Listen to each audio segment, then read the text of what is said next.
Namaskar. Today we are on day 10 of our Dhanurmaasa, which coincidentally happens to be the day of Vaikunta Ekadasi. So at the very beginning, I wish all of you a very blissful Vaikunta Ekadasi. So today we will learn something about the significance of this day.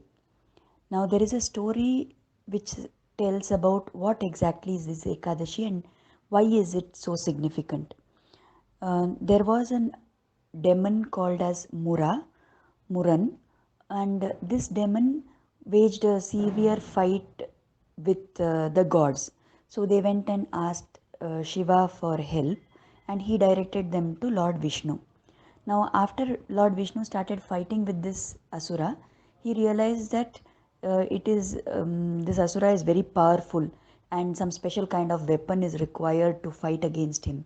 So, in order to rest and create the new weapon, he went into the cave of a deity called as Haimavati in Badrikashrama area.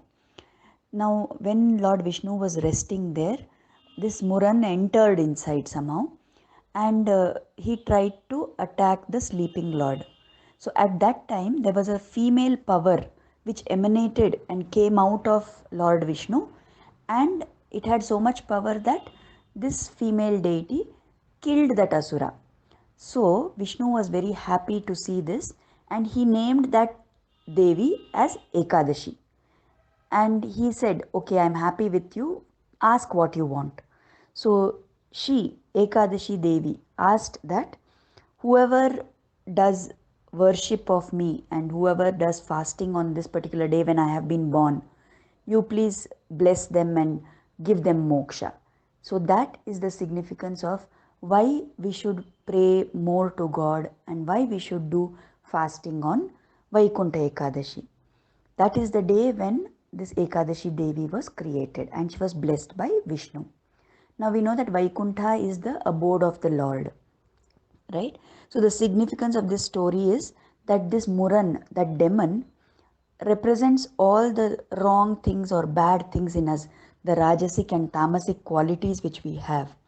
And by doing worship on the day of Ekadashi, we have to make sure that we emerge victorious or we fight against the Rajasic Tamasic qualities in us so that we become sattvic in nature and we become more pure in mind and chitta. Right? So there is another significance which is attached to this day of Vaikunta Ekadashi. You must be aware that among the Alvars of Tamil Nadu, the 12 very great devotees of Lord Vishnu, one of them, the fifth Alvar, is called as Nammazhwar. So this Nammazhwar was a very great bhakta of Vishnu, and there is a very interesting story about Nammazhwar. I will send you a link from which you can read more about him. And at the young age of 35 years, on the day that he got moksha, it is said that Lord Vishnu himself was waiting at the gates of Vaikunta to receive Nammazhwar. So that is the reason why, if you are aware, in South India, in all the temples, they will create what is called as a Vaikunta Dwara, and whoever passes through that Vaikunta Dwara, it is said that they will receive moksha and they will get access to the God. Right? So these are some of the legends that are there about this particular day and its significance. Now many people, as I said, they do fasting. Fasting is called as upavasa. Now doing upavasa, it is important because this is a day when we have to give up our attachment to things. We have to learn to detach from things. And one of the biggest things that most people are attached to is food, right? So giving up food, you are supposed to gradually withdraw your sense organs from enjoyment. So along with that, of course, from the health point of view also, it is believed that fasting on a regular basis helps to detoxify the body. So in our culture and way of life, it is incorporated that once in 15 days when this Ekadashi comes, once in 15 days you give rest to your digestive system and you let your body get detoxified. All the toxins can be removed by this fasting. The important thing to remember here is that we must do fasting, yes, physically by avoiding eating for whomever it is possible.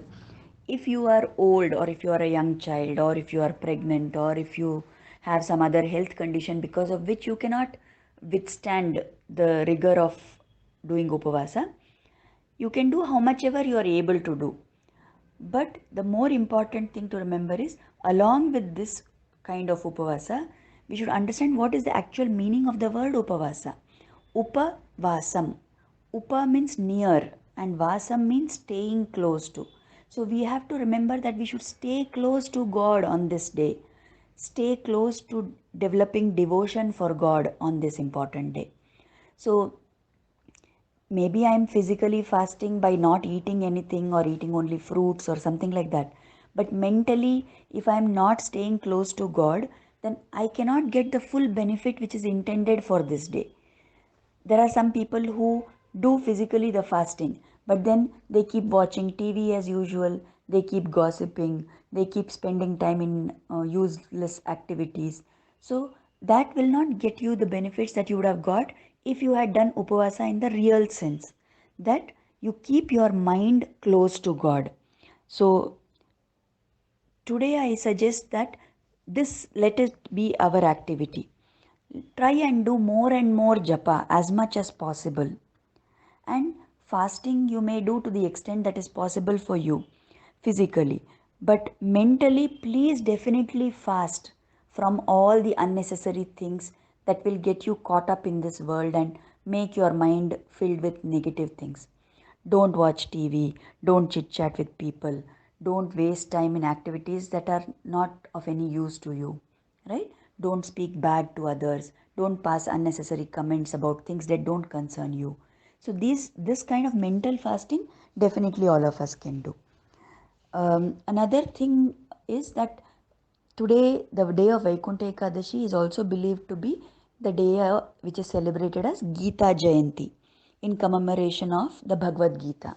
Right? It is said that this was the day when Lord Krishna explained the Bhagavad Gita and its concepts to Arjuna. So let us all try and be today like Arjuna. Let us have that sense of discipleship, that sense of surrendering to Krishna. And if possible, please do read the Bhagavad Gita or recite if you know it already. Try and focus your mind on the meaning of whatever the Bhagavad Gita is telling us.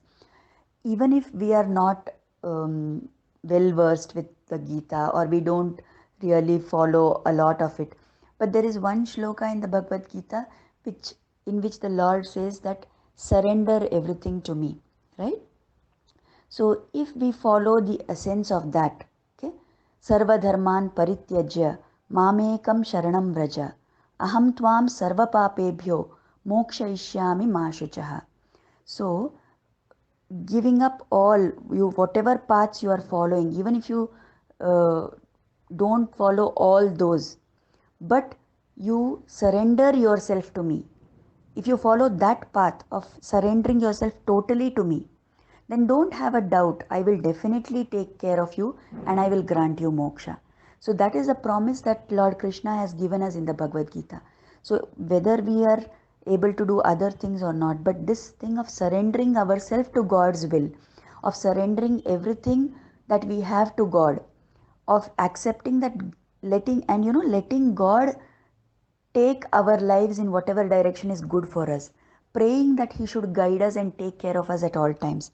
If we are able to do this, we will have celebrated Gita Jayanti and Vaikunta Ekadashi in the real sense. So, with a prayer that Lord Krishna should bless us today and help us all become like Arjuna and surrender to Him and learn everything that is necessary to take us ahead on our path in this life. I pray that Krishna grants us the energy and strength for all this. Happy Vaikunta Ekadashi once again. Please spend all your time maximum in thinking about God, in chanting His name, in reciting stotras, in chanting the Bhagavad Gita, and in keeping your mind focused on God today. Namaskar.